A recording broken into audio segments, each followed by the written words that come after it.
আপনার বাড়িতে কি 100 গ্রাম ছানা আছে? তাহলে এইভাবে এই জিনিসটা বানিয়ে নিন। দেখুন কি বানাচ্ছি। প্রথমে আমি 100 গ্রাম ছানা নিয়েছি। সেই ছানাটাকে ভালো করে আমি ম্যাশ করে নেব হাতে করে।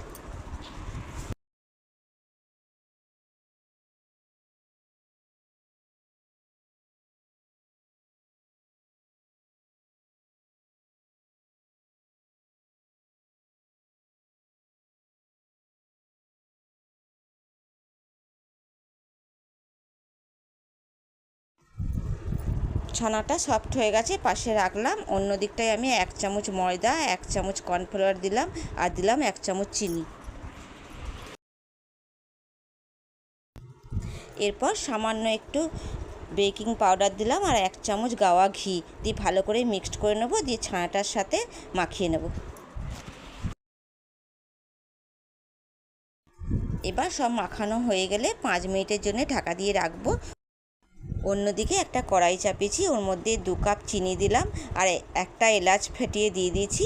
এবার চিনিটা পুরো মেল্ট হয়ে গেছে, তখন আমি রসগোল্লাগুলো দিয়ে দেব।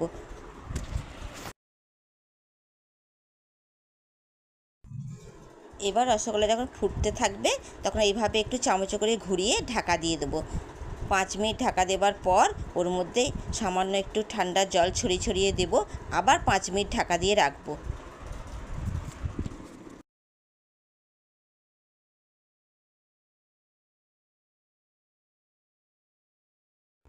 এরপর 10 মিনিট ধরে ফুটতে দেবো, দিয়ে তারপর নামিয়ে নেব। দেখুন কি সুন্দর বড় বড় স্পঞ্জি রসগোল্লাগুলো হয়েছে।